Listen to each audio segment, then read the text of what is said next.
Hello and welcome to this month's installment of Park Place Views, brought to you by the City of Janesville and JATV Media Services. This program aims to keep Janesville residents informed by talking about the people, places, projects, and things in the City of Janesville. On last month's episode, we learned about Janesville's City Manager Mark Freitag's second year on the job. We talked about several issues going on in the city, including the strategic plan, Central Fire Station, economic development, the Downtown Arise Plan, and more. If you want to watch any previous Park Place Views episodes, they are available to watch on the city's website or the JATV YouTube channel. On this month's episode, I'll be talking with City Manager Mark Freitag, Finance Director Tim Allen, and Assistant to the City Manager Max Gagin to learn about the city's 2016 budget. Welcome, Mark, Tim, and Max. Thank you. Thank you. Thanks, Andrew. Mark was previously featured on the December episode of Park Place Views. He joined the City of Janesville team as City Manager in December of 2013, following a 25-year career in the U.S. Army. Tim was hired as the Finance Director in July of 2014. Prior to working for the City of Janesville, Tim served as a controller for various private sector companies. Max currently serves as the Assistant to the City Manager for the City of Janesville. Prior to his current position, Max spent 2.5 years with Office of Management and Budget in Broward County, Florida. Thanks for being here and giving our viewers the opportunity to learn more about the 2016 budget. All right, so let's get started with the questions. First question is for you, Mark. It seems as though we're talking about budgeting for half the year. It's a long process, Mark. Could you start by giving an overview of the budget process? Yeah, well, I would tell you that generally it's about a 4-month process, although I think everyone would love to shrink that down some. But we start in early August, and we start with an orientation meeting for the city staff to identify what our priorities are going to be, what are the parameters, if you will, so that we can then issue some guidelines to the various staff elements. And then everybody breaks for a little while, and we come back together with budget presentations from those staff elements that they've been working for the past 30 days. And we spend the month of September taking budget briefs, and so those are department and division briefs to the city manager, to make sure that we're falling within, the guidelines that we established in early August. After we've done those presentations, then really, the core leadership team of the city, the finance director, assistant to the city manager, the deputy city manager, and the department heads, come back with, this is what we think we need to do to make the budget all balance out. And start, reducing or pulling things out, or in some cases even adding some very important things in that we didn't think could fit, but as it turns out, we were able to get into the budget. And so we do that right at the end of September, first part of October. And then we turn it over to Tim and his team, and they package up that budget book, which is well over 100 pages of documents that the city staff has prepared, put it all together, and we submit that to the council in mid-October. And at that point, it's a city manager's recommended budget to the city council. Then, really, our hands are tied. There's nothing that we're going to do to be able to add things in or take things out, because at that point, it's the council's budget. And so, we give it to the council. They then hold a series of budget study sessions. We did 3 this year, and that's an opportunity for the council to ask specific questions of the staff, and as far as, why did they recommend to do this, or why did they recommend to take this out, or add something in, for example. At the end of the month of October, the council has a pretty good idea of where they, want to have, the budget, what's in it, what's not in it. At this point, they've kind of added and subtracted their own things that they want to focus on. And then it's a council budget that we then take to the people and give the people an opportunity, the citizens, the residents of Janesville, essentially about 3 weeks in November, to review the budget. It's posted online. There are hard copies available at various locations around the city, and so the citizenry gets an opportunity to review it And then there are 2 opportunities for the citizens to come in and talk with the council. And we have public hearings for the budget, 2 meetings in November, and that's an opportunity for the citizens to provide feedback. And we'll talk a little bit more about some of those things that are important to folks to bring back to the council. But that's the council's opportunity to hear what the citizenry, what their concerns are, what their priorities are, and frankly, if there are any issues or sticking points out there.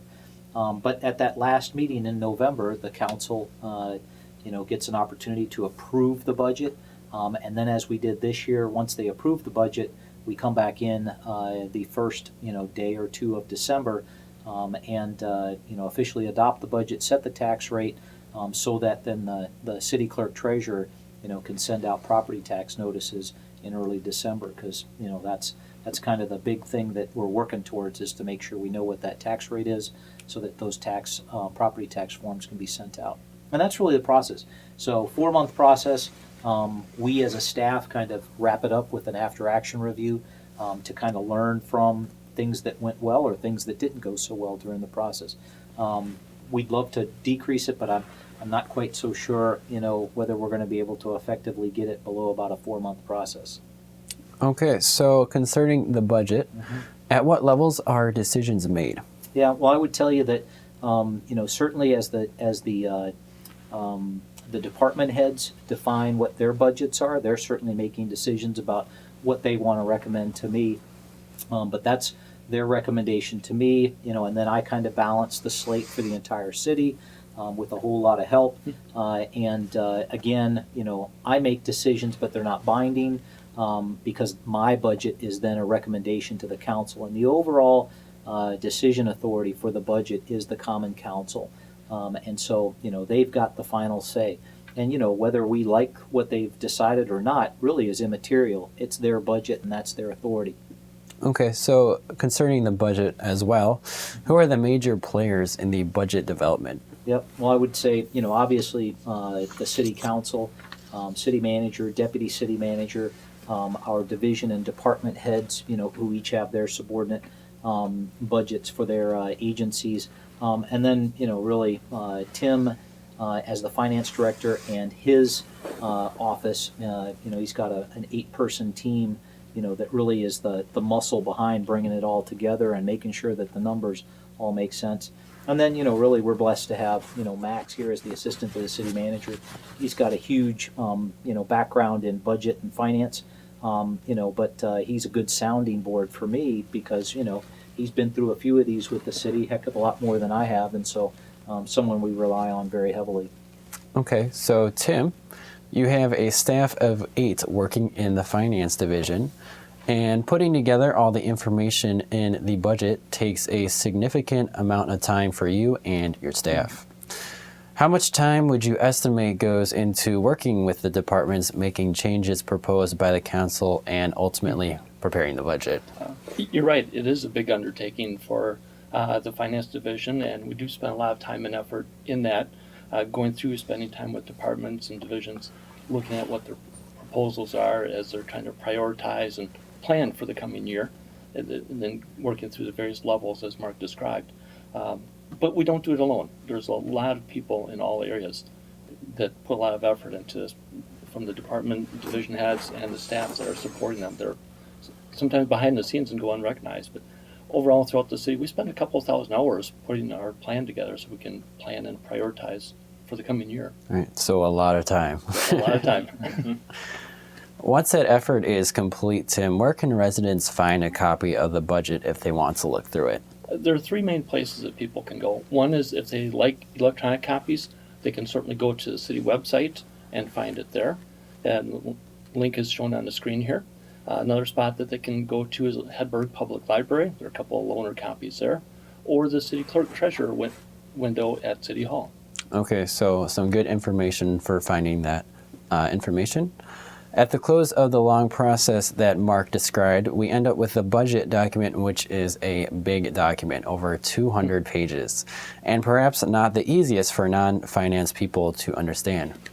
Max, is there a place in the budget where only the major projects or significant changes from the previous year are discussed? Yes, there is. The budget document includes a transmittal letter, which is a letter from the city manager to the city council that provides a general overview of the 2016 budget.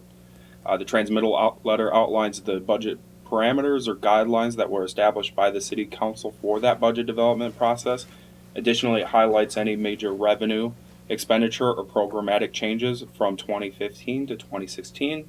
And additionally, it details the financial impact of the decisions made within the 2016 budget on that average Janesville household.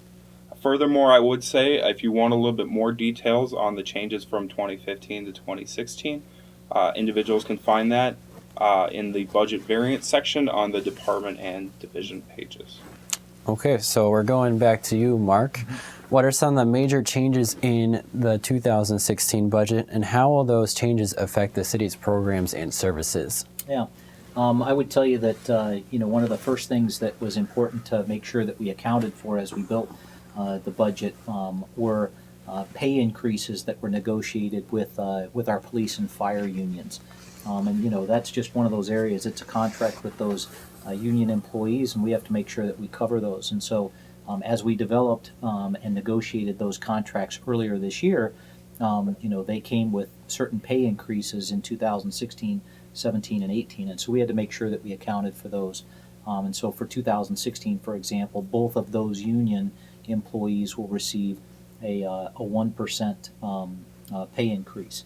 The other thing that, because we were providing a 1% pay increase for our two unions, we also needed to account for what do we do for our administrative employees, and all of us are administrative employees. And so we wanted to make sure that administrative employees received a 1% cost of living allowance increase. And so we covered that. One of the major changes from a programs or services perspective is that the Janesville, Milton, Whitewater Innovation Express was canceled this year. And really that was something that the city started several years ago. It ran bus service between the city of Janesville, Milton, and then on to Whitewater. And frankly, the sponsors in both Milton and in Whitewater, essentially were not able to continue funding and sponsoring the service, and so the city just couldn't afford to cover that service at those costs. We just didn't have the money to cover that, and so we had to cancel that this year. And it's unfortunate, but it's just one of those realities where if you want a service specifically outside the city of Janesville, we're going to have to find somebody to cover those costs. Some other things that we talked about this year, and frankly, is a new idea for our ambulance service out of our fire department, and that is to be the ability to do intercity transfers. And so, if we need to move a patient from one of our hospitals here in Janesville to a hospital in Rockford or Madison, for example, that was not something that we were previously allowed to do. The council passed an ordinance here earlier this summer that said we could do it, and so there's really a revenue that's generated by doing that, because we charge a certain rate, there are expenses, and so that delta or that difference becomes revenue for the city. And so we saw the ability to bring in about an additional $200,000 into the city from revenue. So that's a good news story, because that then covers some of these other expenses that the city has.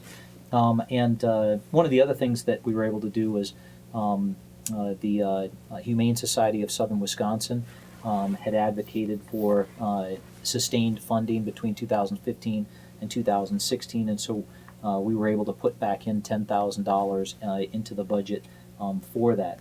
But I think that from a big picture perspective, we can talk about this more as we move forward. Is everything has a cost, and with levy limits as they're in place, you can only increase programming and services to a certain level before you have to start chipping away at those things that you just can't afford to do anymore. Okay, so some good information to know. Going back to you, Max, this was the second year that the three of you really went through the budget together. Were there any lessons that you learned that will change how budgeting is ultimately handled for the next year? Sure. So after the 2016 budget was adopted, city staff conducted an after-action review that Mark alluded to earlier. And the after action review is really to better understand what happened during the budget process, why it happened, as well as how can we make improvements to make that process better. So we held that meeting a couple weeks ago, and a few takeaways I think that staff saw is first, to try and identify ways that we can better engage the city council during the budget development process, and specifically before departments and divisions begin their work. And one of the possibilities is include maybe have that city council review and adopt or formally adopt budget parameters beforehand. Additionally, we had discussions about providing the city council with a little bit more time in between from when the budget document was distributed into when the first budget study session occurred, just so they have a little bit more time to digest and analyze and then articulate those questions they do have from staff. And lastly, we were taking a look at asking the city council to identify rules for how they want to conduct budget study sessions, and specifically regarding how they would make proposed changes or amendments to the budget process, because it was confusing this year. Okay, great. Tim, I know property taxes are a significant source of revenue for the city, but then we have other revenue streams and fees that the city collects. Can you break down the city's revenues and discuss which revenues pay for which services? Sure, and you're right. Property taxes are by far the biggest piece of the revenue that we collect from within the city and library. As a combined entity between the city and library, we collect $32 million and change in property taxes, which is about 36% of our revenues throughout the city. And there's a graphic on the screen here that will show some of the others. To the left of that is the fees, permits, and licenses. And those are some of the general fund permits and fees that we charge to citizens, including EMS services, building permits, and recreation fees for those participating in the events that the city coordinates. Next to that is the state shared revenues. We get about $7.5 million from the state to cover a variety of costs, whether it's police and fire or street maintenance and so on. And then we get into some of the other areas where we get to the utility user fees for wastewater, water, sanitation, and stormwater. So those people that are using those services are paying for those services and covering those costs. Those costs will include the operation side of it, where there's people and equipment and fuel, etc., but also the debt service, as we have to borrow money and cover those infrastructure costs and having a building and a sewage system and so on. Right. And then we get into the transit entity, where we've got the local share and the federal and state grants side of it, where the federal and state side of things cover about 2/3 of the cost of our transit department. So we can offer that service within the city and outside if there's funding to do that. And then we get into some of the other areas throughout the city, whether it's rent assistance or golf courses, library, etc., that make up the balance of the funding for the city. Okay, so Tim just mentioned shared revenue from the state as being one of our major revenue sources. I've heard you, Mark, talk about state shared revenue with our state legislators. Why is this such a major issue for the city of Janesville? Yeah, well, as I mentioned earlier, we're currently under a system that holds back the amount of tax levy that we can create or increase in the city. And I know we're going to talk about that a little bit more, but one of the things that we really rely on is the amount of state shared revenue that the city gets from the state. Frankly, that formula for calculating that number was created back in the early 70s, and it worked just fine up until 2001. Unfortunately, in 2001, the state froze the calculation as it was reflected in 2001. And so, the bottom line is that the city, the numbers that are going in to make the calculation for what our portion of state shared revenue is, reflects the city of Janesville in 2001. Well, it's 14 years have passed. The city of Janesville is a significantly different city in 2015, 2016 than it was in 2001. We're larger. Frankly, our income levels are lower. We've spread out. We're more diverse, and so I think that the bottom line is that state shared revenue, as it's currently divvied out in the state from a Janesville perspective is that it's unfair for Janesville. And I think that we need to get some help from our state legislators and from our state administration. As an example, the city of Janesville currently receives $81 of state shared revenue per resident. If you look at our 15 peer communities in the state, and I say again peer communities, so size, composition, etc., the average state shared revenue of those 15 peer communities is $173, twice what the city of Janesville gets. And I would offer that doesn't make a lot of sense, probably isn't fair, and so we've asked our state legislators and the governor to relook the formula, but at a minimum, turn on the calculation and use current numbers, 2015, 2016 numbers, to get us there. And one of the things that Max did for me earlier this year is I asked him, I said, if we were to get what the average of our peers get in state shared revenue, $173 per resident, how much additional revenue would that bring into the city? And he ran the numbers, and it's an additional $5.87 million for the city. And frankly, whatever budgeting challenges we currently have, those would disappear like that. And so I really think that we need some help there. Okay, so you talked about this a little bit, but what has the city done to try to remedy the issues? Is there anything else besides what you talked about? Yep. Well, as I mentioned, we've certainly talked at length with our state legislators. We've written to the governor and asked for assistance. We've talked with the League of Wisconsin Municipalities, who's the organization that represents the interests of all municipalities. And everyone recognizes the problem. They all agree, yep, it's unfair. But they recognize that if we were to turn the calculation back on or come up with a new calculation, somebody in the state, some municipality in the state is going to get more money, like Janesville, and somebody, because Janesville is getting more money, somebody else is going to get less money. And so they recognize that although the current system is unfair, they're not willing to address the challenge of those who get more, those who get less, and the conflict that could cause across the state. I'm just asking them to do the right thing. It's unfair. Let's do the right thing. Okay, so moving on from the discussion of revenues, let's talk about how the city spends that money. First, I'd like to point out that property taxes don't go to the city alone. Max, how do property taxes get distributed? Correct. So property taxes pay for a wide variety of programs and services that are offered to Janesville residents, however, are provided by several public entities, those being the City of Janesville, the Janesville School District, Black Hawk Technical College, the state of Wisconsin, and Rock County.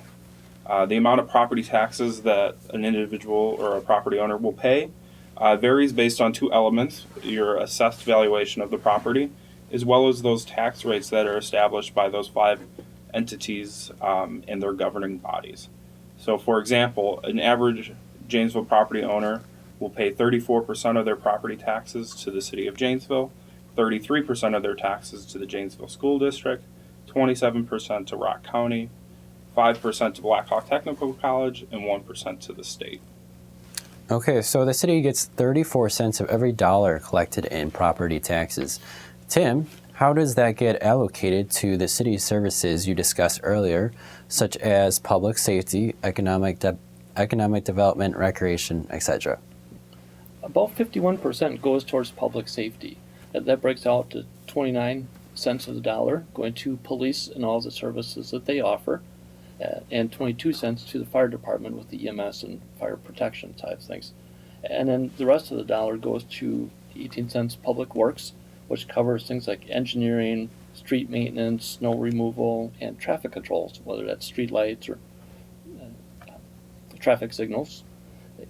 Then a dime of that goes to the library and the services they offer to the patrons there. It's a wonderful library, and a lot to offer there, so the dime goes there. And then another dime goes to general government. That covers general administration and IT costs, the finance department, so we can pay our vendors what we owe them for the services that they offer to us, etc. And then we've got parks and recreation, community and economic development, and other areas that make up the balance of that. Okay, so great information to know about that. Mark, how does the City Council decide on that breakdown that Tim just discussed? How do we arrive at the decision that police gets 29% of the pie, Parks and Recreation gets 6% of the pie, and going forward? Yep. Well, first of all, there's a historical trend that about 50% of the city's budget is going to go towards public safety, either police activities or fire activities. And then there are historical trends that kind of track out in the other areas, where that money goes to. But it really, from budget year to budget year, it starts with the city manager's recommended budget based upon those guidelines or parameters that the city council, has approved or at least agreed to, and then, how we have, added or deleted across the city from a staff perspective to get us to that recommended budget. And then kind of the same process happens again. We give the council that city manager recommended budget, and then they're going to add and delete items based upon, their particular, projects that they're interested in, or their perspective about what's important and what may not be as important. And so the bottom line is it really kind of stays relatively level because of those historical norms, but it will fluctuate a little bit. I think in 2014, the fire department was, at about 20%, and I know in 2015 it bumped up to 22%, because of the programs that we were willing to support inside the fire department. But I would say that relatively those percentages stay about the same, and it's really based upon whether they go up or down, those adds delete that occur at the staff level, but then again at the council level.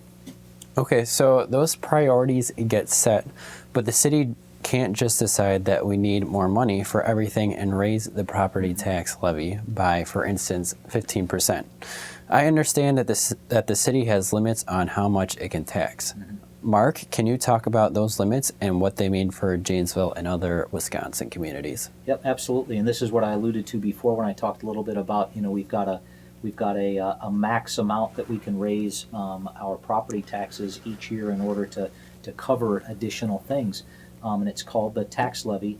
Under current law here in the state, the minimum that you can raise the tax levy is zero, which would be wonderful because we wouldn't see any increase in property taxes across the city. However, the maximum is set at what the value of net new construction is. And in layman's terms, that's really, if you've got new commercial or residential building occurring in the town, and there's a calculation that will come up with what that increased value is, that net new construction value, and you can place that on what you had last year. That's the max that you could go up as far as the budget goes. And so for us, this year, I think we were at, 260,000 or so, Tim. And so, in a city this size and with an $80+ million budget, $260,000 doesn't give you a whole lot of bang for the buck. And what we've discovered is that, frankly, at least in recent years, inflation, increases have really consumed that net new construction. And so what we're experiencing from a real world perspective is that even though we can take advantage of that net new construction additional money, the rate of inflation consumes every bit of it. And so frankly, every year we're kind of losing, I call it losing buying power, but it's really losing the ability to do new things or do more things. And so, it really kind of, ties your hands behind the back.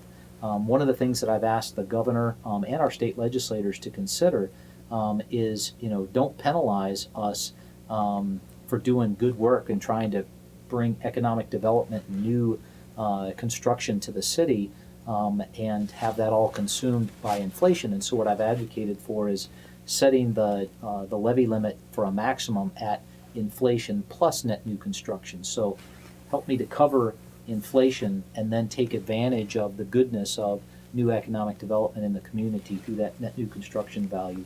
And so I think that that's really important. We've talked, like I said, to both the governor and our state legislators about it, but so far no movement. Okay, so we have the budget that sets our revenue expenditure plans for the coming year, but then we also produce the Comprehensive Annual Financial Report, or the CAFR for short. Tim, what information can be found in this document? Like you said, the budget looks ahead, while the CAFR looks at the past. So the CAFR is our financial report for the most recently completed calendar year. It includes financial statements for all of our funds throughout the city. And those financial statements include a balance sheet, which details what items that we own and what we owe to our vendors that we haven't cut those checks yet. It also includes the income statements that reflect the revenues coming into those various funds versus the expenses that we had to pay out during the year to support the activities of each of those funds. At the end of the book, we also have a statistical section that covers a lot of information about the city as a whole, about employers and population and so on. And all that is prefaced by the auditor's letter that reflects their statement that we're accurately portraying the financial condition of the city. Okay, so in 2015, the city produced a new document, the Popular Annual Financial Report. What is in that document, Max, and how can residents view it? Yes, the Popular Annual Financial Report summarizes the financial information found within the comprehensive annual financial report that Tim was just describing. However, it presents it in a format that is specifically designed to be readily accessible and easily understood by the general public, as well as individuals who may not have a good sense of public finance. In addition to the financial information within that document, it also describes the general characteristics of the Janesville community. Additionally, it provides a summary of the city's strategic plan, as well as a brief list of accomplishments from the years past, as well as ways for residents to stay connected to the City of Janesville for their news and information. That report can be found on the city's website at www.ci.janesville.wi.us/PAFR. Okay, so something that the city council and staff hears often is that we spend too much money for the services that Janesville residents receive. Max, how do we measure up compared to other cities in Wisconsin? Sure. So first off, I would like to say that the City of Janesville prides itself on providing quality services and programs at a great value to our residents. As such, city staff takes a lot of pride in the fact that we constantly monitor the program costs of what we offer and benchmark it against those of our 15 peer communities. So I can say in 2013, Janesville's per capita spending on things like general government, street maintenance, fire and ambulance service, and law enforcement were all ranked within the bottom 3 as lowest cost of our 15 peer communities. And when you look at those services together, it actually sees that Janesville spends the lowest amount on those basic general services that municipalities provide. Additionally, Janesville's per capita spending on all government services is the second lowest of those 15 communities. And lastly, I would add that one thing that's often mentioned is the news is the debt at the federal level, and the City of Janesville has been very responsible in their debt management as well. Janesville has one of the lowest geo debt per capita among our peer communities, as well as the lowest of all Rock County municipalities. Okay, so moving back to you, Mark. If we cut property taxes significantly, what would that mean for our citizens? Well, I think you gotta back up and ask a very important question to our residents, to the citizenry, and that is, do they want the City of Janesville to be a quote full service municipality covering all things from public safety to public works, to roads and infrastructure, to recreation and parks activities, and then to general administration of the city? So do you cover all of that, or do you say, we really can't afford to do that anymore, and we need to start looking very, very specifically at those things that maybe the city just can't afford to do anymore. And so I would offer that's kind of a fundamental question that this community is going to have to grapple with here in the coming years. Is, are we a full service municipality? Can we afford to be one? And I would offer that. It's going to be very, very difficult each year as we move forward to maintain that consistent level of services across all the different programs that we currently do, unless we see some significant change, unless we see the state change the levy limit restrictions that we're currently under, unless we see the state fix the state shared revenue problem set that we've addressed earlier, or unless the state allows municipalities to implement a local sales tax option of 0.5 cent on every dollar purchased. That's the question. Those are the questions that this community's going to have to wrap their arms around, and frankly, those will be some tough decisions for future councils, because if you're a full-service municipality covering all these things, then the only way you continue to operate is by treating each one of them a little bit across the entire board. Or you say, we're not a full-service municipality anymore, and you say we just stop doing X, Y, or Z because we just can't afford to anymore. And so that's really the big question for this community to wrestle with in the coming years. Okay, so the last thing that I have for you guys is called the rapid fire questions. And so the way that works is I'll ask a question, and then we're going to go down the line of Tim, Max, and Mark and say the first thing that comes to your mind. So the first question that I have for you is, what's your favorite thing to do this time of year in Janesville? Cross-country skiing out at Rockport Park. All right. Oh, okay. Good. Visiting the Rotary Botanical Gardens and the Holiday Light Show. Cool. Yep, and I would say either cross-country skiing or snowshoeing, either Right, one. that's the time of year. It's the time of year. All right, second question for you guys. Would you rather spend an afternoon budgeting or at the dentist office? I'm okay with either one. Neither one scares me. Safe answer. I'm going to say budgeting, hands down. It's not that I dislike the dentist office, but I just do really enjoy budgeting. It's good. I'd much rather do the budgeting. I'm not a fan of the Yeah, I agree with you on that one. Okay, so last question for you guys. It's an age-old argument. Is it pop, soda, or something else? It's pop. Pop. Clearly pop. We got 2 pops. It's all Coke. It's all Coke. See, to me, it's soda, so it's funny we all say cover something different. all the the different words for areas. it. Okay. Yep. Viewers at home, if you have more questions for Mark, Tim, or Max, they'd be happy to hear from you. Their contact information is listed on the screen, and you can always find it on our website. Thank you to Mark, Tim, and Max for coming to talk about the 2016 city budget with us today on Park Place Views. Next month, we'll be talking to city staff about economic development activities going on in the city of Janesville. In addition to tuning into this program on a monthly basis, there are many ways to stay connected to the city of Janesville.